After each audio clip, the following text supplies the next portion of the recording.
अरे पढ़ने वालों, अरे 11th वालों, अरे केमिस्ट्री पढ़ने वालों। दोस्तों मास्टर तो मैं फिजिक्स का हूँ, मैथ्स भी पढ़ाता हूँ, लेकिन भाई केमिस्ट्री देखो मेरा सब्जेक्ट नहीं है।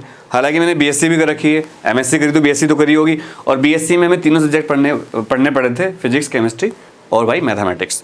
तो दोस्तों आज जो वीडियो लाया हूँ मैं, ये है केमिस्ट्री के फर्स्ट पार्ट के एनसीईआरटी, जो मेरे हाथ में भी है, देख सकते हैं आप। केमिस्ट्री एनसीईआरटी का फर्स्ट पार्ट जो है, उसके सबसे इंपॉर्टेंट टॉपिक्स और क्वेश्चन विद रिलेटेड सिलेबस सारा बताने वाला हूँ। वीडियो हो सकती है भाई 15 मिनट से बड़ी हो जाए, तो पूरी वीडियो देखना, आपके काम की वीडियो है। और थैंक यू वेरी मच, आप लोगों ने बड़ी संख्या में बोला था भैया वीडियो बना देना। तो मैंने क्या किया, अपनी कोचिंग के जो केमिस्ट्री की फैकल्टी है उनको बुलाया, उनके साथ बैठा, पिछले सालों के बहुत सारे क्वेश्चन पेपर कंसल्ट किए उनके साथ बैठकर। स्कूलों के बहुत सारे क्वेश्चन पेपर मैं हमेशा रखता हूँ, जो कलेक्शन का शौक है मेरे पास। अभी भी शायद 200-250 स्कूलों के क्वेश्चन पेपर होंगे, 11th के, 9th के, 10th के, 12th के। मुझे शौक है यार ये, क्योंकि देखो बोर्ड वालों के तो बहुत कुछ मिल जाता है, 10th 12th का तो सारा मटेरियल, लेकिन 9th और 11th का बहुत कम मिलता है। तो ये वीडियो भाई बहुत मेहनत से बनाई है यार, बहुत दिन लगे हैं इसमें, 4-5 दिन लग गए इसे बनाने में। तो भाई पूरी वीडियो देखना। इस वीडियो में चैप्टर वाइज मैं आपको ये बताऊंगा कि कौन से टॉपिक इंपॉर्टेंट है, कौन से डिलीट हो गए हैं, कौन से नहीं पढ़ने हैं, कौन से ज्यादा आ सकते हैं, कौन से बार बार टॉपिक स्कूल वाले दे रहे हैं भाई। और भाई ये भी बताऊंगा कि इस बुक में से एग्जाम्पल कौन कौन से करने हैं और एक्सरसाइज क्वेश्चन कौन कौन से करने हैं। बहुत छोटे से बताऊंगा, ज्यादा नहीं करने, मतलब आप सारा सिलेबस ये मुश्किल से 2 दिन में खत्म कर सकते हो। और इस वीडियो को देखकर जो पढ़ेगा वो टॉप करेगा, फोड़ेगा, आग लगाएगा, ये गारंटी है। तो चलो भाई शुरू करते हैं ऊपर वाले का नाम लेकर। ये लो भाई दोस्तों, पहला चैप्टर अभी बताऊंगा, लेकिन ये पूरा आपका जो 7 चैप्टर दे रखे हैं। पहला चैप्टर है some basic concept of chemistry, दूसरा है स्ट्रक्चर ऑफ द एटम, तीसरा है भाई क्लासिफिकेशन ऑफ एलिमेंट्स और भाई एंड पीरियोडिक इन प्रॉपर्टीज, चौथा है भाई chemical bonding and molecular structure, मेरा फेवरेट चैप्टर था जब मैं 11th में था। चैप्टर 5 है स्टेट ऑफ मैटर, चैप्टर 6 है थर्मोडायनेमिक्स और भाई चैप्टर 7 है इक्विलिब्रियम। ठीक है भाई, ठीक है भाई। कुछ टॉपिक हमने जेई और नीट के हिसाब से भी इसमें डाले हैं, तो लेकिन अभी जो मेन फोकस है वो ये है कि जो आपके एग्जाम आने वाले हैं अभी, जिनके लिए हम लड़ रहे हैं कि वो ऑनलाइन हो, उसमें आपका अच्छी तरह नंबर आ जाए। तो चलिए शुरू करते हैं, टाइम वेस्ट नहीं करेंगे, जल्दी जल्दी कोशिश करूंगा बोलने की। पहला चैप्टर है some basic concept of chemistry. जैसे कि आप ये एनिमेशन देख सकते हो, इसमें केमिस्ट्री की कॉन्सेप्ट आपको दिख रही होंगी।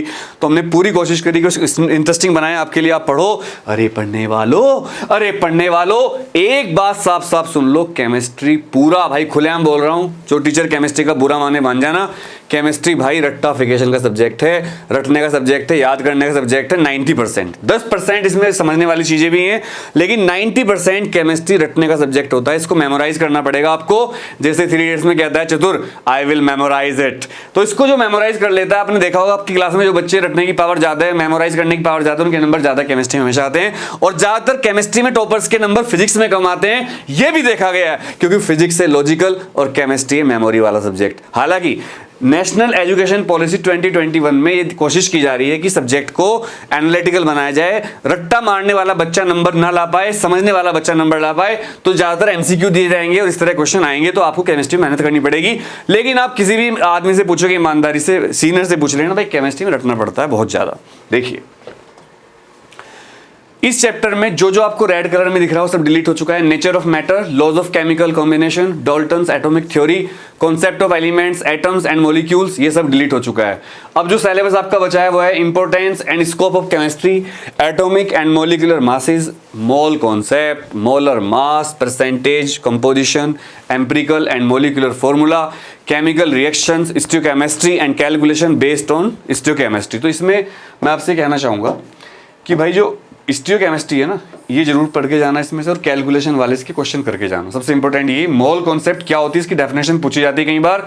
एटॉमिक मास क्या होता है, मॉलिक्यूलर मास क्या होता है। जब मैं सारे इंपॉर्टेंट टॉपिक आपको डिस्कस करूंगा, उसी से आपको समझ में आ जाएगा कि केमिस्ट्री में ज़्यादातर चीज़ें समझने वाली कम होती है, मेमोराइज करने वाली। रटना वर्ड थोड़ा बुरा लगेगा आपको, लेकिन रट्टाफिकेशन भी एक वर्ड है और मेमोराइजिंग भी एक वर्ड है। मैं देखो साफ साफ बात करता हूँ, मुझसे घुमा फिरा के बात नहीं होती। केमिस्ट्री पूरा सब्जेक्ट मेमोराइजिंग का है। इसमें जो सबसे ज्यादा क्वेश्चन पूछे गए हैं आज तक वो हैं numericals based on mole concept and molarity, limiting reagent पर बहुत क्वेश्चन पूछे गए हैं बार बार, और एम्पिरिकल फॉर्मूला एंड मॉलिक्यूलर फॉर्मूले पर क्वेश्चन बहुत आए हैं। सी यहाँ नहीं है, मॉलिक्यूलर फॉर्मूले पर बहुत बार बार क्वेश्चन पूछे गए हैं। अब अगर आप मुझसे पूछोगे भैया इसमें से एक्सरसाइज में से क्या क्या हमें करना है, एग्जाम्पल कौन कौन से करने हैं, तो ये उठा ली मैंने एनसीईआरटी, और इस चैप्टर में से जो एग्जाम्पल हमारे टीचर ने और मैंने सेलेक्ट किए हैं आपके लिए, जो आपको पढ़ने चाहिए। एक तो ये वाली टेबल जो है पेज नंबर 5 पर, मैं P लिखूंगा, P5, पेज नंबर 5 पर, वाइट ले लेता हूँ पेन। पेज नंबर 5 पर टेबल नंबर ये 1.2 टैब 1.2 पढ़ लेना इसको, ठीक है। ये अच्छी टेबल है काफ़ी, इसको आप पढ़ लेना, काफ़ी नॉलेज मिलेगी इससे आपको। और इसके अलावा और देखो सब्जेक्ट मैंने कहा रटने का है, लेकिन समझने वाले के लिए भाई बहुत कुछ होता है हर चीज़ में, समझने वाले के लिए कोई कमी नहीं होती समझने की। इसमें सिग्निफिकेंट फिगर्स वगैरह सब दे रखी हैं, तो ये फिजिक्स में आप पढ़ चुके हो, तो मुझे नहीं लगता फिजिक्स में पढ़ने के बाद इसमें कोई दिक्कत आएगी आपको। एग्जाम्पल अगर आप मुझसे पूछोगे इस चैप्टर में से, तो इसमें एक तो प्रॉब्लम 1.1 ये बहुत इंपॉर्टेंट है। पेज नंबर है इसका 14, आपको सर्च नहीं करना पड़ेगा, मैं बता रहा हूँ। पूरी यूट्यूब पर इस तरह की वीडियो कोई नहीं है जो आपको इस तरह बुक से बताती है। प्रॉब्लम 1.2 भी कर लेना, प्रॉब्लम 1.2, और ये पेज नंबर भाई 16 है इसका, ये कर लेना आप सारे बच्चे। और बैलेंसिंग है, केमिकल इक्वेशन, ये सब आपको आता होगा। प्रॉब्लम 1.4 जो है पेज नंबर 18 पर है, ये काफ़ी इंपॉर्टेंट क्वेश्चन है, बार बार स्कूल में पूछा गया है। प्रॉब्लम 1.6 ये पेज नंबर 19 पर दे रखी, ये बहुत इंपॉर्टेंट है, इसको आप जरूर कर लेना। इसके बाद लास्ट है इसमें प्रॉब्लम 1.8 और पेज नंबर है इसका दोस्तों 21। कई टीचर से मैंने बात करी जो केमिस्ट्री पढ़ा रहे हैं स्कूलों में दिल्ली एनसीआर में, तो उन्होंने ये वाली प्रॉब्लम पर बहुत इंपेसिस दिया है, तो इसको आप जरूर करके जाना। और अगर इसकी एक्सरसाइज पर आते हैं, तो एक्सरसाइज में हमने कई टीचर से बात करी और हमने क्वेश्चन पेपर भी सिलेक्ट करे बहुत सारे, क्योंकि मैं तो फिजिक्स पढ़ाता हूँ देखो। तो उसमें क्या है 1.3 क्वेश्चन एक्सरसाइज का, ये एक्सरसाइज क्वेश्चन मैं बता रहा हूँ इस टाइम। 1.3 1.7 1.10 और ये एमसीक्यू दे रखे हैं, सारे एमसीक्यू करके जाना। इस बार एमसीक्यू ज़्यादा आएंगे, तो एमसीक्यू दे रखे हैं इन्होंने भाई 1.18 जो ज़्यादा इंपॉर्टेंट बताए गए हैं, 1.20। बस ये काम है आपका इस चैप्टर में से करने के लिए जो ज़्यादा इंपॉर्टेंट चीज़ें हैं। इसके अलावा इसमें 1.25 भी करके जाना, 1.25। और बच्चों एक बहुत इंपॉर्टेंट दे रखा है इसमें 1.31 सिग्निफिकेंट फिगर का, ये भी आप करके जाना। मैं गोल कर रहा हूँ ज़्यादा इंपॉर्टेंट को बस। और एक 1.33 ये भी। तो ये देखो चैप्टर काफ़ी कैलकुलेशन वाला है, तो इसमें आप थ्योरी व्योरी तो क्या ही पढ़ोगे, पर ये सारे क्वेश्चन कर लेना। मुश्किल से मैंने आपको जितने क्वेश्चन इसमें दे रखे हैं 36 क्वेश्चन एक्सरसाइज में दे रखे हैं और कम से कम 20 एग्जाम्पल दे रखे हैं। मैंने आपको एग्जाम्पल बताए हैं केवल 1 2 3 4 और ये बताए हैं 4 5 6, बस मतलब 36 में से 6 क्वेश्चन मैंने आपको कुल बताए हैं। तो आप सोचो कभी बोर्ड पूरा भर गया, बड़ा बड़ा लिखता हूँ आपको। पहले चैप्टर में से मैंने बहुत थोड़े क्वेश्चन बताए हैं। टॉपिक हम आगे चलते हैं, चैप्टर 2 पर आते हैं, स्ट्रक्चर ऑफ द एटम। इस चैप्टर में स्ट्रक्चर ऑफ एटम का हमने एनिमेशन दिखाया आपको। हमारी कोचिंग का लोगो भी ऐसा ही है, अगर आपको वहाँ से दिख रहा हो तो। ये हम यहाँ हमारी लोगो में यहाँ पर ओम लिखा हुआ है, ओम, और यहाँ पर इलेक्ट्रॉन चक्कर लगा है, यहाँ पर अनुराग देव क्लास लिखा होता है। तो मेरी मम्मी कहती बचपन से बनाता था इसको। तो एटम की स्ट्रक्चर चैप्टर में क्या क्या इंपॉर्टेंट है बता देता हूँ। जो भी रेड यहाँ पर लिखा हुआ है सब हट चुका है। Discovery of electron, proton, neutron, ये तो खैर वैसे भी ईजी है, अगर आपको याद रखना हो तो इस फॉर्मूले को याद रखना। आज मैंने स्टोरी बता दी थी इसकी, ईंट पर नाच, ईंट पर नाच। E for electron, T for Thomson, P for proton, R for Rutherford, N for neutron, Ch for Chadwick. लो भाई याद हो गया तो, पर ये डिलीट हो गया है। एटॉमिक नंबर, आइसोटोप क्या होते हैं, आइसोबार क्या होते हैं, थॉमसन मॉडल क्या होता है, इसकी लिमिटेशन क्या थी, रदरफोर्ड मॉडल, इसकी लिमिटेशन सब हटा दिया। अब इंपॉर्टेंट क्या बचा है, बोहर का मॉडल नहीं हटाया गया है।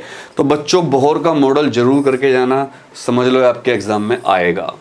कॉन्सेप्ट ऑफ शेल्स एंड सब सेल्स ये बिल्कुल नहीं करना। ड्यूअल नेचर ऑफ मैटर थोड़ा सा पढ़ लेना, क्या होती है लाइट की। डी ब्रोगली रिलेशनशिप बहुत इंपॉर्टेंट है, इसको जरूर करके जाना। De Broglie, Heisenberg uncertainty principle बहुत इंपॉर्टेंट है, मैं आपको बता देता हूँ, मुझे भी याद है, फिजिक्स का टॉपिक है कि भाई किसी भी पार्टिकल की पोजिशन और वेलोसिटी या मोमेंटम को एक साथ और सही सही बताना पॉसिबल नहीं है। कॉन्सेप्ट ऑर्बिटल इंपॉर्टेंट नहीं है। क्वांटम नंबर बहुत इंपॉर्टेंट है, अलग अलग क्वांटम नंबर होते हैं। SPDF की शेप, S होता है स्फेरिकल, P होता है डम्बल, D होता है डबल डम्बल, और F की आज तक पता ही नहीं साइंटिस्ट को। आप बाउ का प्रिंसिपल बहुत इंपॉर्टेंट है। पॉली लॉ बहुत इंपॉर्टेंट है। Exclusion principle, stability of half filled and full filled. यार वैसे तो केमिस्ट्री पूरा एक्सेप्शन है यार, देखो पहले कहते हैं फुल फील्ड जो ऑर्बिटल होते हैं वो बहुत ज़्यादा स्टेबल होते हैं, एक्सेप्शन मिल गया, फिर बोल दिया हाफ फील्ड भी स्टेबल होते हैं। पूरा जुगाड़बाजी है केमिस्ट्री, मतलब कोई लॉजिक नहीं है, इसलिए मुझे केमिस्ट्री कभी पसंद नहीं आती, मैं बता रहा हूँ, क्योंकि इसका कोई रूल फिक्स नहीं है। पहले बोलते हैं मॉलिक्यूलर ऑर्बिटल थ्योरी, अगली बार उसको फेल कर देते हैं, भाई बहुत बुरा हाल है। हुंड रूल जरूर पढ़ के जाना, हुंड रूल बहुत आता है, हुंड रूल्स, ठीक है। तो ये सारे इंपॉर्टेंट टॉपिक बताए थ्योरी के। अब चलते हैं आगे। जब हमने सारे पेपर को डिस्कस किया तो हमें इंपॉर्टेंट चीजें क्या क्या मिली। कॉन्फ़िगरेशन पर बहुत क्वेश्चन बार बार पूछे जा रहे हैं, डी ब्रोगली के ऊपर बहुत क्वेश्चन आ रहे हैं कॉन्सेप्ट के ऊपर, हाइजेनबर्ग अनसर्टेनिटी प्रिंसिपल बार बार पूछा गया, मैंने थ्योरी में बताया था आपको बार बार। बार बार देखो, हजार बार देखो, ये देखने की चीज है हमारी दिलरुबा। गाना नहीं गा रहा हूं, क्वांटम नंबर के ऊपर बहुत क्वेश्चन आ रहे हैं, ये जरूर करके जाना, ठीक है। नेक्स्ट, अब आप मुझसे कहोगे भैया सबसे अच्छा हमें तब लगता है जब आप बुक में से बताते हो कौन कौन से क्वेश्चन आएंगे। अरे पढ़ने वालों, अरे पढ़ने वालों, मेरी बात पर ध्यान लगा लो। Problem number 2.2, problem 2.2, page number भैया 33 में, अपॉन में लिखता हूं इसको। इसके बाद जो इंपॉर्टेंट दे रखा है इन्होंने, ज्यादा इंपॉर्टेंट बताऊंगा, कम इंपॉर्टेंट कुछ नहीं बताऊंगा। प्रॉब्लम नंबर 2.4, ये है पेज नंबर 36, ठीक है। बार बार देखो, हजार बार देखो, ये देखने की चीज है हमारी दिलरुबा जाने हो। प्रॉब्लम नंबर 2.9, बहुत ही इंपॉर्टेंट, पेज नंबर 40 पर। और कभी भी टेंशन मत लिया करो मेरे बच्चों, पढ़ते हुए टेंशन मत लो। जो टीचर तुम्हें टेंशन दे निकल लो। टेंशन का मतलब पढ़ाई नहीं होता, पढ़ाई का मतलब होता है जॉय, लव। और भाई केमिस्ट्री अंततः तुम्हें समझनी, मतलब याद ही करनी पड़ेगी। 2.11 बहुत इंपॉर्टेंट है, 45, ठीक है। अगर कोई टीचर तुम्हें ये समझ लो समझने कुछ नहीं है भाई, टीचर भी एनसीईआरटी पढ़ाते हैं। केमिस्ट्री के सारे नोट्स बड़े बड़े कोचिंग के, मैं देखे कोटा के बड़े बड़े कोचिंग नाम नहीं बताऊंगा, दिल्ली के बड़े बड़े कोचिंग केमिस्ट्री और बायो पूरी एनसीईआरटी के नोट छाप के देते हैं, कुछ भी नहीं करते, बस थोड़ा सा फॉन्ट चेंज कर देते हैं। अंदर की बात बता रहा हूँ। 2.12 पेज नंबर 46 पर ये एग्जाम्पल जरूर करके जाना। अभी और बता रहा हूँ जो ज्यादा इंपॉर्टेंट है, हाइजेनबर्ग अनसर्टेनिटी प्रिंसिपल पर क्वेश्चन है 2.15 पेज नंबर 48, स्क्रीनशॉट लेके रख लो, क्वेश्चन आएगा ये, पहले ही बता रहा हूं, फिर मत कहना बताया नहीं भैया आपने। इसके बाद सबसे इंपॉर्टेंट क्वेश्चन बता रहा हूं एक्सरसाइज में से। एक्सरसाइज पर आ गया मैं, एक्सरसाइज में लिखा करूंगा आपसे पीले कलर से। एक्सरसाइज में 2.4 करके जाना बच्चों, 2.7, 2.10, 2.11, ये ज्यादा इंपॉर्टेंट क्वेश्चन है। इसके बहुत बड़ी एक्सरसाइज है, इतनी बड़ी है क्या बताऊं भाई, कितने क्वेश्चन दे रखे हैं, 67 क्वेश्चन दे रखे हैं एक्सरसाइज में से, गिन लेना तुम्हारा भाई कितने बताएगा। 2.22 हमने बहुत रिसर्च करके निकाले हैं, 2.23, 2.24, 2.32, 2.42, 2.46, ठीक है, ज्यादा नहीं बता रहा हूं, देख लो। और बच्चों 2.59, लो भाई कितने बताए, 1, 2, 3, 4, 5, 6, 7, 8, 9, 10, 11, गजबे हो गया भाई, गजबे। 67 क्वेश्चन में से तुम्हारे भाई ने केवल 11 क्वेश्चन तुम्हें बताए हैं। सोचिए कितनी मेहनत से तुम्हारा भाई बता रहा है, 67 में से केवल 11 क्वेश्चन। चैप्टर नंबर 2 खत्म हुआ। चैप्टर नंबर 3 है classification of elements and periodicity in properties. ये आप देख सकते हैं, आपके सामने पीरियोडिक टेबल घूम रही होगी चारों तरफ से, और किस तरह हमने एनिमेशन दिखाया आपको। पीरियोडिक टेबल को आप ध्यान से पढ़ सकते हैं, मेरा सब्जेक्ट तो नहीं है, बट पीरियोडिक टेबल याद करने का एक जुगाड़ है, वो मैं बताऊंगा जल्दी आपको। अगर आप कमेंट करोगे भैया इसका जुगाड़ बता दो, तो मेरे पास एक ऐसी शॉर्ट ट्रिक है जिससे आप पीरियोडिक टेबल पूरी आराम से याद कर सकते हो। तो चलिए आगे चलते हैं दोस्तों। इसमें से जो रेड दिख रहा है आपको, वो सब टॉपिक कट चुके हैं, ये आपको नहीं पढ़ने। इसमें क्या है, significance of classification, brief history of development of periodic table, ये सब हटा दिया है। मॉडर्न पीरियोडिक लॉ, ये मुझे अभी याद है, एक मेंडलीफ थे साइंटिस्ट, एक थे मोजले। मेंडलीफ ने कहा कि the physical and chemical properties of substances are the periodic function of their atomic mass. Moseley ने कहा सर बहुत मौज ले लिया आपने मेंडलीफ साहब, बहुत मौज ले रहे हो, मेरा रूल चलेगा। क्या रूल चलेगा भाई तेरा? उसने कहा मेंडलीफ ने, अरे सर आप बोल रहे हो the physical and chemical properties are the periodic function of atomic mass, कि हाँ कि नहीं सर? आज से होगा the physical and chemical properties of materials will be the और are the periodic function of their atomic number. This is known as modern periodic law. तो इसको आपको करके जाना है। इसके बाद आयनिक रेडियाई क्या होती है, आयनिक रेडियाई पढ़ के जाना है। व्हाट इज आयनिक रेडियाई, याद कर लेना, बहुत पूछा जाता है क्वेश्चन, मेरे टाइम पे भी आया था। इसके अलावा आयनाइजेशन एंथैल्पी क्या होती है, इलेक्ट्रॉन गेन एंथैल्पी क्या होती है, इलेक्ट्रोनिगेटिविटी, वैलेंसी, नोमेनक्लेचर कुछ नहीं पढ़ना, सब बेकार है, ठीक है। नेक्स्ट, सबसे ज्यादा इसमें से क्या पूछा गया है बार बार, जब हमने बहुत सारे स्कूलों के क्वेश्चन पेपर सेलेक्ट किए तो इसमें सबसे ज्यादा क्या पूछा गया है, आयनाइजेशन एनर्जी का क्वेश्चन बहुत बार पूछा गया है। मैं बता देता हूँ, मेरे याद है आज भी, पता नहीं भूलता ही नहीं मैं किससे केमिस्ट्री पढ़ा हूँ बता देता हूँ। हमारे सर थे पी बहादुर, मुजफ्फरनगर में, उनका नाम है बच्चों, उनकी किताब कोटा में पढ़ाई जाती है कोचिंग्स में। पी बहादुर फिजिकल केमिस्ट्री के जाने माने सर हैं, तो उनका मैं शिष्य हूँ, तो उनकी वजह से मुझे फिजिकल केमिस्ट्री बहुत अच्छी लगती है। आयनेशन एनर्जी होती है कम से कम एनर्जी जो इलेक्ट्रॉन को अपने ऑर्बिटल में से निकालने के लिए चाहिए, उसको आयनेशन एनर्जी कहते हैं। पहला इलेक्ट्रॉन निकालने में जो एनर्जी लगती है उसको फर्स्ट आयनेशन एनर्जी, तो इनका नाम ऐसे रखते हैं IE1 IE2। बच्चे सोचते हैं इंटरनेट एक्सप्लोरर 1 2, ऐसा नहीं है। आई का मतलब आयनेशन एनर्जी। इसके अलावा इलेक्ट्रॉन गेन एंथैल्पी बहुत पूछा जाता है, इस पर न्यूमेरिकल भी आ सकता है। पीरियोडिक ट्रेंड पूछ सकते हैं आपसे कि ये इसका ट्रेंड क्या चलेगा, इसका ट्रेंड क्या चलेगा। और आइसो इलेक्ट्रॉनिक स्पीसीज भी पूछी जा सकती हैं आपसे। ये क्वेश्चन काफ़ी बार क्या हुआ है, बार बार क्या हुआ है, रिपीट हुआ है भाई। अब चलते हैं आगे, क्या क्या क्वेश्चन इसमें से एनसीईआरटी में से आ सकते हैं और क्या क्या आया है, हमने पूरा सर्च किया। प्रॉब्लम 3.2 एक्सरसाइज पर आ गए हम। मैं इस पर आऊँगा वाइट पेन से। प्रॉब्लम 3.2 पेज नंबर है दोस्तों 79।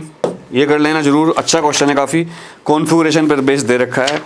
इसके बाद मैं कम से कम बताने की कोशिश कर रहा हूँ, मैंने काफ़ी रिसर्च करी इसके लिए। बच्चे कई दिन से कमेंट करते भैया बता दो। 3.4 ये आ सकता है। 3.5 बहुत इंपॉर्टेंट, इसको गोल कर रहा हूँ इसलिए मैं, इसको जरूर करके जाना दोस्तों। 3.5 इसके बाद अगर आप पूछेंगे मुझसे 3.7 काफ़ी अच्छा क्वेश्चन है, इसको आप कर लेना। कई स्कूलों ने इसको दिया है इसलिए मैंने डाल दिया इसको। 3.10 बहुत अच्छा है। वैसे मैं आपको एक गुप्त सूत्र बता रहा हूँ, अंदर की बात बता रहा हूँ, ज़्यादातर आप बस एग्जाम्पल करके जाना।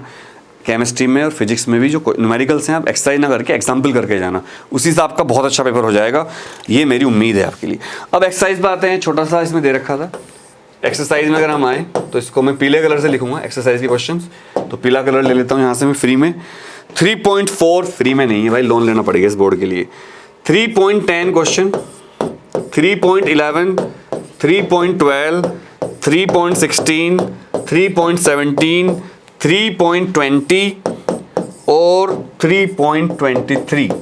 और इसमें क्वेश्चन कितने दे रखे हैं आप कहोगे सर इतने दे दिए, 40 क्वेश्चन दे रखे हैं, उसमें से हम सेलेक्ट करके आपको कम से कम क्वेश्चन देने की कोशिश कर रहे हैं। एमसीक्यू में 3.32, 3.34 ये बहुत इंपॉर्टेंट, 3.36 ये बहुत इंपॉर्टेंट और 3.39 ये बहुत इंपॉर्टेंट। सोचो 40 क्वेश्चन में से तुम्हारे भाई ने कितने क्वेश्चन दिए? 1 2 3 4 5 6 7 8 9 10 11। ओ भाई केवल 11 क्वेश्चन 40 में से सिलेक्ट करे तुम्हारे भाई ने, कितनी मुश्किल से। तो सोचिए 11 क्वेश्चन 40 में से कितने कम होते हैं, सोच लीजिए आप, बहुत कम होते हैं दोस्तों। नेक्स्ट चैप्टर की तरफ चलते हुए, चैप्टर 4 है chemical bonding and molecular structure. ये देखिए आप एक मॉलिक्यूलर स्ट्रक्चर देख पा रहे होंगे, मैं आपको दिखा सकता हूँ इस स्ट्रक्चर को। और भाई ये कितनी ज़बरदस्त स्ट्रक्चर है, और इसको आप देखिए यहाँ से कैसे चल रहा है structure.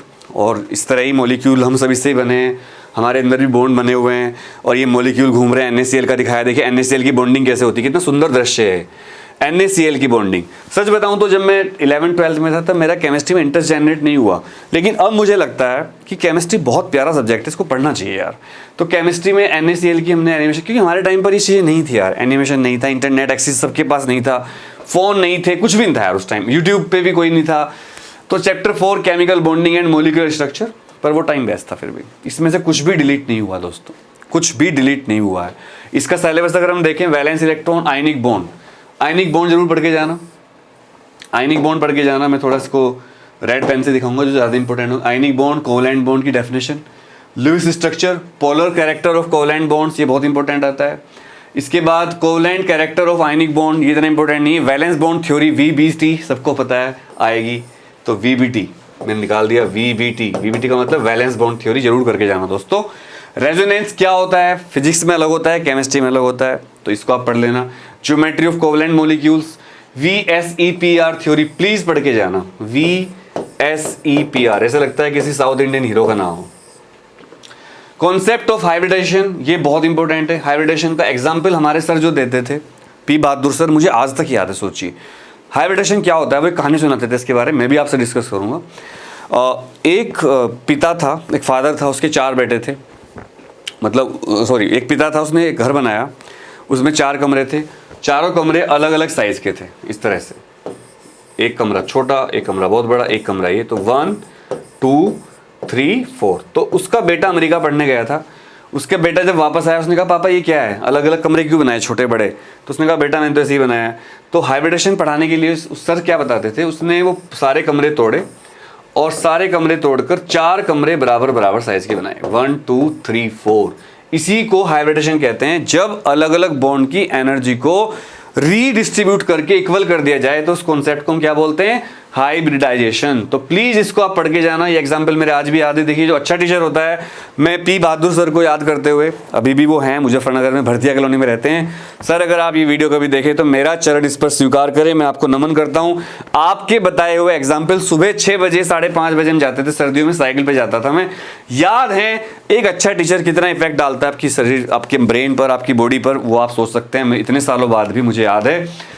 Involving sp-d orbitals and shapes of some simple molecules, इतना इंपॉर्टेंट नहीं है। मॉलिक्यूलर ऑर्बिटल थ्योरी जरूर पढ़ के जाना। और ये सब हो गया। हाइड्रोजन बॉन्ड, ये बहुत इंपॉर्टेंट है, इसको पढ़ के जाना। अब इस चैप्टर में से सबसे ज्यादा क्या पूछा गया, देखिए वही आ गया। हाइब्रिडेशन बहुत पूछा गया है, वेस्पर थ्योरी बहुत पूछी गई है, मॉलिक्यूलर ऑर्बिटल थ्योरी MBT बहुत पूछी गई है, hydrogen bond and bond angle पूछा गया है, डाइपोल मोमेंट फिजिक्स का तो मुझे पता है, P = Q × 2L होता है, केमिस्ट्री वाला यही होता होगा, देख लेना। ये 5 टॉपिक 1 2 3 4 5 टॉपिक हर स्कूल ने बार बार पूछे हैं। अरे केमिस्ट्री वालों, अरे 11th वालों, ये 5 टॉपिक इस चैप्टर से जरूर पढ़ के जाना। अरे केमिस्ट्री वालों, नंबर खींच लो, खींच डालो। अब बच्चों आप मुझसे पूछोगे भैया इस चैप्टर की एक्सरसाइज में से क्या क्या आएगा, तो दोस्तों तुम्हारे लिए तो भाई बैठा हूँ यहाँ, तुम्हारे लिए तो जान हाजिर है दोस्तों। तुम एक्सरसाइज की बात कर रहे हो, इस चैप्टर में से हमने एक्सपर्ट टीचर के साथ बैठकर बहुत अच्छे अच्छे एग्जाम्पल आपके लिए निकाले हैं।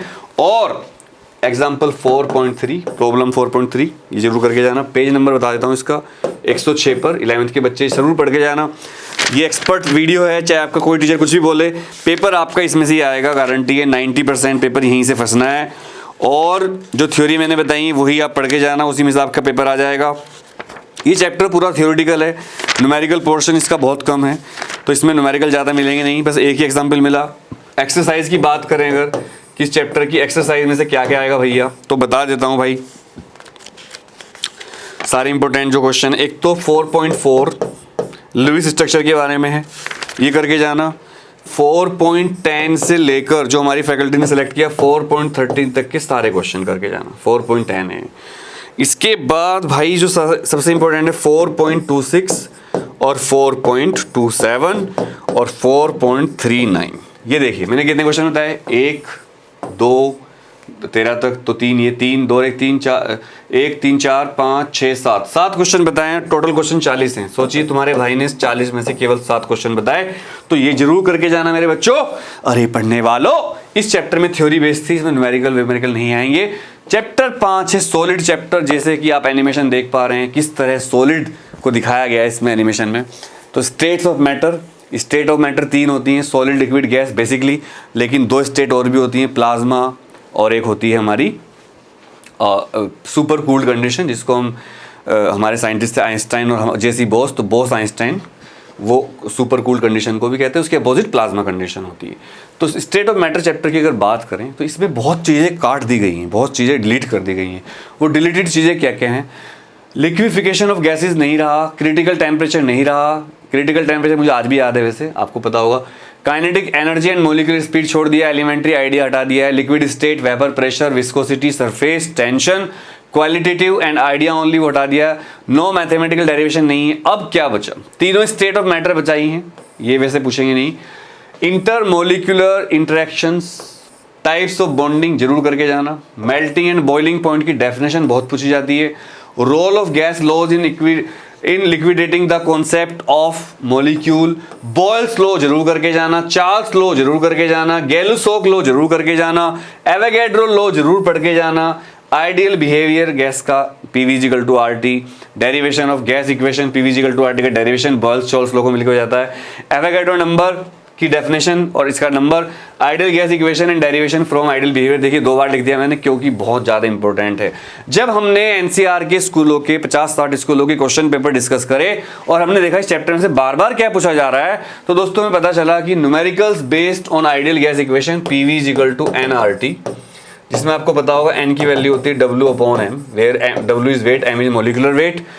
सारे laws, Boyle's law, Charles law, Gay Lussac law, Avogadro law पर न्यूमेरिकल बार बार पूछे गए हैं। अगर आप मुझसे कहोगे या पूछोगे और मैं कहूं कि चैप्टर न्यूमेरिकल बेस्ड है तो कोई अतिशयोक्ति नहीं होगी, तो आप प्लीज इस चैप्टर के न्यूमेरिकल जरूर करके जाएं। अब बारी आ गई है कि इस चैप्टर में से एग्जाम्पल और एक्सरसाइज में से कौन कौन से क्वेश्चन करके जाने हैं।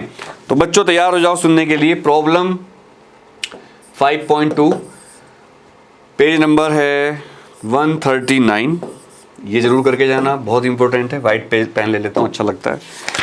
इसके बाद गैलिसोक लो, चार्ल्स लो, सब पर न्यूमेरिकल दे रखे हैं, तो वो जरूर आप पढ़ लेना। लेकिन सबसे इंपॉर्टेंट मैं बताऊंगा आपको यहाँ पर, सबसे इंपॉर्टेंट कौन कौन से आप करके जाने। हमने पूरे निशान लगा लिए बुक में ही, तो एग्जाम्पल कोई खास नहीं है। अब अगर एक्सरसाइज पर आप आते हो, एक ही एग्जाम्पल मिला हमें। अच्छा, अगर एक्सरसाइज पर आप आते हो, मुझसे पूछोगे एक्सरसाइज कौन सी इंपॉर्टेंट क्वेश्चन, तो मैं बता देता हूँ आपको जो हमने सेलेक्ट किए हैं। 5.2, 5.10, 5.13 और भाई 5.19, 5.20, ये कुछ लगातार क्वेश्चन 3-4 अच्छे दे रखे हैं। और एक क्वेश्चन भूल गया मैं, 5.7। तो देखो इसमें एक्सरसाइज में जो क्वेश्चन दे रखे हैं टोटल वो दे रखे हैं 23, और हमने कितने सेलेक्ट करे तुम्हारे भाई ने? 1, 2, 3, 4, 5 और 6 क्वेश्चन, और 23 क्वेश्चन टोटल दे रखे हैं। तो 6 में से 23 मैंने सेलेक्ट किया, और एग्जाम्पल 2 ही दे रखे हैं, तो इनमें से एक बताया मैंने आपको, प्रॉब्लम नंबर 5.2। तो चैप्टर नंबर 5 में से सारे इंपोर्टेंट बता दिया मैंने। अब आते हैं चैप्टर नंबर 6, थर्मोडायनेमिक्स। भाई पीछे देख रहे होंगे मॉलिक्यूल घूम रहे हैं, एनिमेशन जो आपको दिख रहा है। थर्मोडायनेमिक्स इज द ब्रांच, ये जो पीले मॉलिक्यूल दिख रहे हैं आपको, ये लो एनर्जेटिक हैं, और जो रेड मॉलिक्यूल दिख रहे हैं ये ज़्यादा एनर्जेटिक हैं। और ये दिखाया क्या है? पीले मॉलिक्यूल हैं, और जब किसी चीज़ को हम गर्म करते हैं तो मॉलिक्यूल की एनर्जी बढ़ती है और वो मूव करने लगते हैं और एक दूसरे टकराते हैं, टकराकर अपनी एनर्जी को ट्रांसफर करते हैं। तो जो ज़्यादा टेम्परेचर पर वो रेड और जो कम टेम्परेचर पर वो पीला। तो इससे ही जो समझदार बच्चा होगा समझ जाएगा कि किस तरह हीट का फ्लो होता है। अगर आप पूछोगे इसमें से डिलीट क्या हुआ, तो इसमें से heat capacity and specific heat capacity और क्राइटेरिया ऑफ इक्विलिब्रियम तीनों चीज़ें हटा दी गई हैं। तो जिसने हटाया उसके लिए थैंक यू, क्योंकि बहुत बेकार लगता था। हीट कैपेसिटी स्पेसिफिक बहुत सारी होती हैं, बच्चा कंफ्यूज होता था इनमें, तो इससे हटा दिया है। लेकिन बस 2 ही चीज़ें हटाई हैं, सारा टॉपिक बचे हुए हैं। अब मैं आपको एक बार टॉपिक बता देता हूँ पढ़ के, जहाँ जहाँ मैं अंडरलाइन करूँगा इंपॉर्टेंट होगी। Concept of system and types of system, ये इंपॉर्टेंट नहीं है। सराउंडिंग नहीं है। वर्क और हीट और एनर्जी, ये तीनों चीज़ें इंपॉर्टेंट है, इनको आप पढ़ के जाना। तो मैं पीला पेन लेता हूं ताकि समझ में आ जाए। एक्सटेंसिव एंड इंटेंसिव प्रॉपर्टीज, ये इंपॉर्टेंट है। State functions, first law, second law, zero law, first law, second law होते हैं। तो फर्स्ट लॉ ऑफ थर्मोडायनेमिक्स, इसमें internal energy and enthalpy, measurement of delta U, ये डेल्टा यू है जो आपको इसको स्क्वायर दिख रहे हैं हमारे बोर्ड में इस तरह, नहीं delta U, delta H. Hess law of constant heats summation, Hess law बहुत ज्यादा इंपॉर्टेंट है, इसको मैं ज्यादा गोल गोल कर देता हूं। हैस लॉ प्लीज पढ़ के जाना सारे बच्चे। अरे 11th वालों हैस लॉ को पढ़ के जाना। Hess law. Enthalpy, bond, dissociation, combustion energy क्या होती है, फॉर्मेशन क्या होता है, ऑटोमाइजेशन, एटोमाइजेशन, सब्लिमेशन, छोटी छोटी डेफिनेशन है। Phase transition, ionisation, solution and dilution, छोटी छोटी डेफिनेशन पढ़ के जाना। Second law of thermodynamics, brief introduction, कोई इसका डेरिवेशन कुछ नहीं है, फिजिक्स में है, आपको कुछ नहीं, बस पढ़ के जाना। Introduction of entropy as state function, gives energy change of spontaneous and non-spontaneous processes। Third law of thermodynamics, वैसे ओरिजिनली अगर आप देखोगे थर्मोडायनेमिक्स के 0 फर्स्ट सेकंड लॉ होते हैं, 0 फर्स्ट सेकंड, लेकिन केमिस्ट्री में फर्स्ट सेकंड थर्ड लिखा जाता है। अब जब हमने डिस्कस किया, सारे पेपर देखे कि क्या सबसे ज़्यादा इंपॉर्टेंट में पूछा गया है, तो वो था दोस्तों numericals based on Hess law. मैंने पहले ही बताया था आपको हैस लॉ पढ़ के जाना, तो मैं हैस लॉ को दोबारा लिख देता हूँ। इसको छोड़ना मत, इसकी डेफिनेशन, इसके सारे न्यूमेरिकल करके जाना, अच्छी तरह से आएगा। न्यूमेरिकल ऑन एंट्रोपी, सबको पता है एंट्रोपी पर न्यूमेरिकल आता है, तो एंट्रोपी का न्यूमेरिकल छोड़ के मत जाना। और भाई कमेंट कर देना तुम्हारा भाई तुम्हें केमिस्ट्री पढ़ा सकता है। मेरा कॉन्फिडेंस बढ़े, केमिस्ट्री कुछ भी नहीं है भाई, कुछ भी नहीं है केमिस्ट्री पढ़ाने में, फिजिक्स से तो कहीं गुना आसान है। स्पॉन्टेनिटी क्या होती है, laws of thermodynamics, first second third chemistry के हिसाब से तीनों पढ़ के जाना। सबसे इंपॉर्टेंट टॉपिक, सारे पेपर को डिस्कस किया तो ये मिले। नेक्स्ट, अब आप कहोगे भैया इसके इंपॉर्टेंट बता दो, एक्सरसाइज में से, एग्जाम्पल में से कौन से इंपॉर्टेंट है, तो बता देता हूं। एग्जाम्पल इधर ले रहा हूं एग्जाम्पल, और इधर ले रहा हूं एक्सरसाइज। तो भाई एक बात ध्यान रखना, ये पूरा पीडीएफ भी आपको इस वीडियो के डिस्क्रिप्शन के लिंक में मिल जाएगा, जो मैं सब लिख रहा हूं ये पीडीएफ में आपको मिल जाएगा। अगर आप कमेंट करोगे, कमेंट कर देना भैया पीडीएफ चाहिए, तो तभी डालूंगा। एग्जाम्पल की बात करें तो 6.1 बहुत इंपॉर्टेंट है, बहुत इंपॉर्टेंट है, करके जाना जरूर, ठीक है। 6.2 भाई जरूर करके जाना, काम आ सकता है। वैसे मुझे लग रहा है जो मैं लिख रहा हूँ उसी में से पेपर आएगा आपको, मुझे सब फील हो रहा है, आई डोंट नो भाई। 6.3 तीनों क्वेश्चन लगातार दे रहा हूँ, माफ़ करिएगा, थोड़ा मैं एक्साइटेशन में इधर उधर लिख देता हूँ लेकिन नहीं, मजाक कर रहा हूँ। और 6.7 इसका पेज नंबर है 166 एनसीईआरटी के हिसाब से। और बच्चों इसके बाद 6.8 सारे इंपॉर्टेंट है, सॉरी छोड़ नहीं पा रहा हूँ, मैं ये नहीं चाहता कि कम के चक्कर में आपका नुकसान कर दूँ। स्पॉन्टेनिटी की डेफिनेशन जरूर पढ़ के जाना, बता चुका हूँ वैसे। 6.9 भी कर लेना यार, नहीं छोड़ सकता, नहीं छोड़ सकता, आई एम सॉरी। अगर आप सोचोगे न्यूमेरिकल कहाँ से आएंगे तो सच बता रहा हूँ, इसके न्यूमेरिकल इसी एक्सरसाइज में से आएंगे, 6.11 और 6.13। न्यूमेरिकल में कोई दिक्कत हो तो कमेंट कर देना, ये पूरा पीडीएफ चाहिए तो बता देना। एक्सरसाइज पे आ जाते हैं। एक्सरसाइज में इंपॉर्टेंट क्वेश्चन है 6.5 जो हमने सेलेक्ट किए, 6.7, 6.10, 6.13, 6.16, 6.18। देखो एक्सरसाइज बहुत बड़ी है, 22 क्वेश्चन है। एक लास्ट का क्वेश्चन 6.22, ये जरूर करके जाना। कितने लिए? 1 2 3 4 5 6 7, 22 में से 7 क्वेश्चन तुम्हारे भाई ने बताए हैं, तो 22 में से 7 क्वेश्चन आप जरूर प्रैक्टिस करके जाना। लेकिन अगर आपके पास टाइम ना बचे और आप लग रहा है कि बहुत कम टाइम बचा तो ये छोड़ देना, ये कर लेना बस। हर चैप्टर के लिए कह रहा हूं, सिर्फ आप एग्जाम्पल भी करके चले जाओगे, सोल्ड है सारे, तो आपका बेड़ा पार हो जाएगा। फालतू की बुक मत खरीदा करो। NCERT sufficient for bio and chemistry, सच कह रहा हूं, दिल से कह रहा हूं। केमिस्ट्री और बायो के लिए एनसीईआरटी के बाहर कभी कुछ आया नहीं आज तक, मैं अपने एक्सपीरियंस से बता रहा हूं। अगर कोई टीचर या बड़ा सीनियर बच्चा देख रहा हो जो 12th या 11th कर चुका, कमेंट कर देना भाई, सही कह रहा हूं नहीं कह रहा हूं। हाँ, फिजिक्स के लिए आपको एडिशनल पढ़ना पड़ता है और मैथ्स के लिए। तो अगर आपको नोट्स भी चाहिए तो रामबाण नोट्स के लिए आप कमेंट कर सकते हो नीचे, लेकिन रामबाण नोट्स पेड है दोस्तों, और जल्दी में गैस पेपर लॉन्च करने वाला हूं, वो भी आप ले सकते हो। लास्ट चैप्टर फर्स्ट बुक का, चैप्टर 7 इक्विलिब्रियम। यहां पर ये देखिए, चीटी इधर से लड्डू उठाकर वहां जा रही है, इधर की चीटी लड्डू उधर ले जा रही है, इक्विलिब्रियम हो रहा है। एक हाथ दे, एक हाथ ले, एक हाथ से लेना, एक हाथ से देना, इसी को इक्विलिब्रियम कहते हैं। ये रिएक्टेंट्स हैं, प्रोडक्ट हैं, रिएक्टेंट से प्रोडक्ट बन रहे हैं, प्रोडक्ट टूट के दोबारा रिएक्टेंट बन रहा है, ये कहानी खत्म। सच बताऊं तो ये चैप्टर सबसे अच्छा क्यों लगता है मुझे, क्योंकि इसमें लाइफ की कहानी बताई गई है। लाइफ के अंदर भी हमारी सब कुछ ऐसे ही हो रहा है कि हमें कुछ देना पड़ता है, कुछ लेना पड़ता है। अगर आपको कुछ फ्री मिल रहा हो तो समझ लो आप बड़ी कीमत चुका रहे हो। अगर एक कहावत है इंग्लिश में, if you are not paying for a product then you are the product. तो चलिए नेक्स्ट इंपॉर्टेंट टॉपिक सारे ही हैं, लास्ट में कुछ डिलीट किए गए हैं। Hydrolysis of salts, elementary idea और हिंडरसन इक्वेशन, ये दोनों चीज़ें हटा दी गई हैं। ये जो आप देख रहे हो नीचे, अगर आपको दिख रहा है, hydrolysis of salts, elementary idea छोड़ दिया है, हिंडरसन इक्वेशन भी हटा दिए। इंपॉर्टेंट क्या बचा है वो मैं डिस्कस कर लेता हूँ आपके साथ। Equilibrium in physical and chemical processes, definition पूछेंगे आपसे।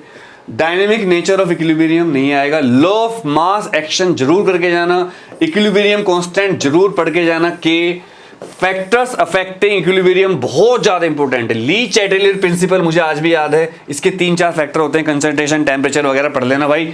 आयनिक इक्विलिब्रियम क्या होता है, ionisation of acid and base क्या होते हैं, बहुत important. Strong and weak electrolytes क्या होते हैं, उनकी डेफिनेशन। डिग्री ऑफ आयनाइजेशन क्या होती है, जरूर पढ़ के जाना। इसको बॉक्स कर रहा हूं, प्लीज यहां लिख रहा हूं, छोड़ना मत मेरे बच्चों। Degree of ionisation, degree of ionisation जरूर पढ़ के जाना।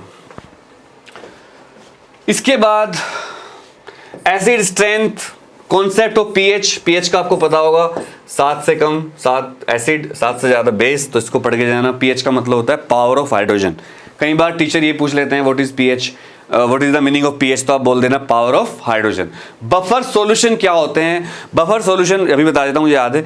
बफर सॉल्यूशन वो होते हैं कि जो जिनकी पीएच पर कोई असर नहीं पड़ता, चाहे उनमें आप एसिड मिला दो या बेस मिला दो, उनकी पीएच बिल्कुल फिक्स रहती है। ऐसे चीज़ों कहते हैं बफर सॉल्यूशन। ऐसे अगर किसी इंसान के ऊपर सुख दुख का प्रभाव ना पड़े तो उसको भी हम बफर इंसान कह सकते हैं। तो इसलिए आप लोग परेशान ना हो, ऑनलाइन एग्जाम के लिए हम ड्राइव चला रहे हैं, बट अगर आपका एग्जाम ऑफलाइन भी हो रहा हो तो आप ये सारे टॉपिक पढ़ के जाना और बिल्कुल परेशान मत होना। सबसे बड़ी बात होती है स्टेबल रहना माइंड से। सोल्यूबिलिटी प्रोडक्ट क्या होते हैं, इसकी डेफिनेशन बहुत पूछी जाती है। कॉमन आयन इफेक्ट एग्जाम्पल्स के साथ पूछ सकते हैं सारे स्कूल, इस बार ज़्यादा चांस है हमारे एक्सपर्ट के हिसाब से। इस चैप्टर में से हमने काफ़ी सारे क्वेश्चन पेपर डिस्कस किए।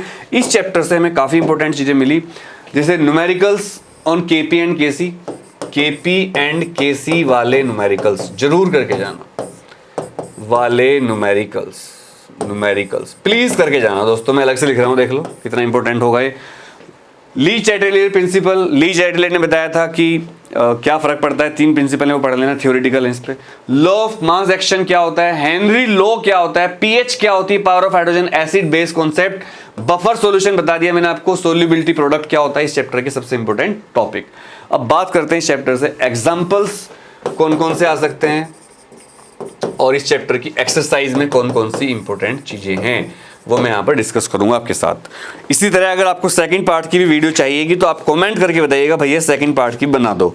एक तो मेरे बच्चों अगर हम बात करें चैप्टर की तो ये चैप्टर काफ़ी इंपॉर्टेंट चैप्टर है और अगर एग्जाम्पल आप मुझसे पूछोगे कि कौन सा एग्जाम्पल, तो किसी भी चैप्टर का जब भी आप पढ़ते हो पहला एग्जाम्पल जरूर किया करो, चाहे मैं बताऊँ या ना बताऊँ। 7.1 इसका रीजन मैं आपको बताऊँगा अगर आप कॉमेंट करोगे तो, कि भैया आपने ऐसा क्यों कहा।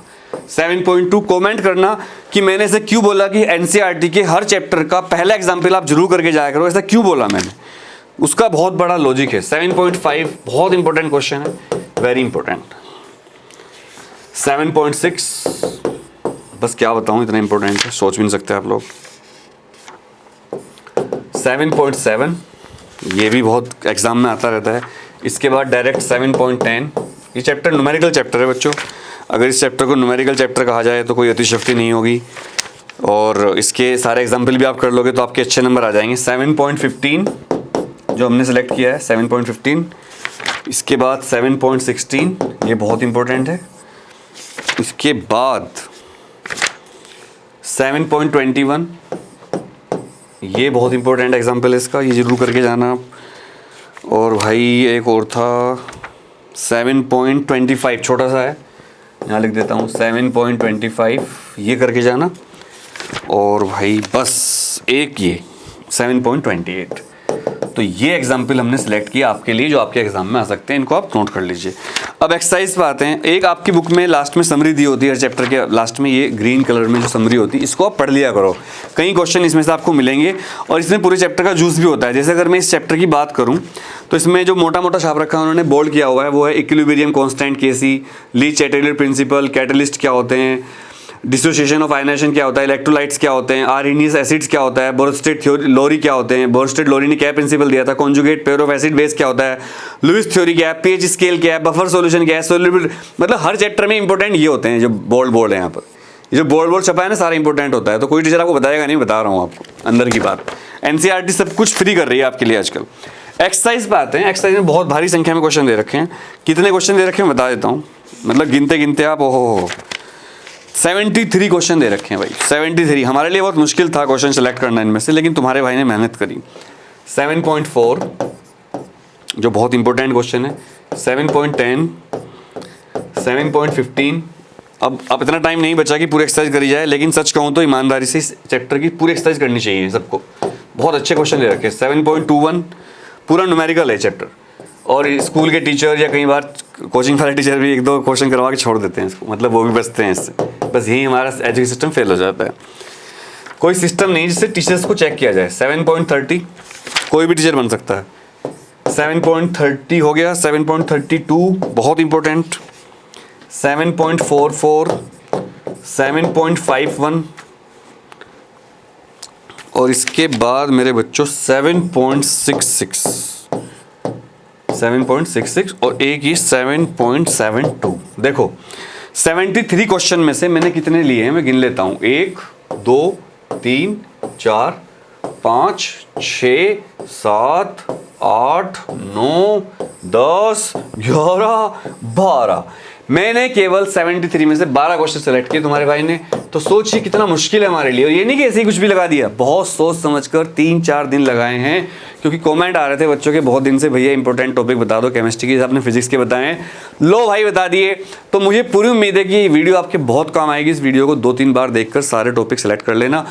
इसका जो भी मैंने लिखा है सारा PDF आपको मिलेगा अगर आप कमेंट करोगे। आपको कौन सा चैप्टर केमिस्ट्री का सबसे मुश्किल लगता है वो कमेंट करना है। आपको केमिस्ट्री का कौन सा चैप्टर सबसे इजी लगता है वो भी बताना है आपको। आपके स्कूल का नाम क्या है और आपको क्या अपने केमिस्ट्री के टीचर पसंद है वो भी आपको कमेंट करके बताना है। आपका फेवरेट सब्जेक्ट क्या है, फिजिक्स, केमिस्ट्री, मैथ्स, बायोलॉजी क्या है वो भी आपको कमेंट करके बताना है। आप मुझसे नेक्स्ट वीडियो कौन चाहते हैं वो भी कमेंट करके बताना है। आप लोगों के ऑनलाइन एग्जाम के लिए हम बहुत प्रयास कर रहे हैं, लेकिन आप पढ़ते रहिए। आपके स्कूल का मूड क्या चल रहा है वो भगवान ही जानता है। मैं आप लोगों से बहुत प्यार करता हूँ। चैनल को सब्सक्राइब करना मत भूलिएगा और वीडियो को लाइक और शेयर कर दीजिएगा अपने सारे दोस्तों को। उनका भी भला हो जाएगा। जो दूसरों का भला सोचता है भगवान उसका भी भला करते हैं। I love you all.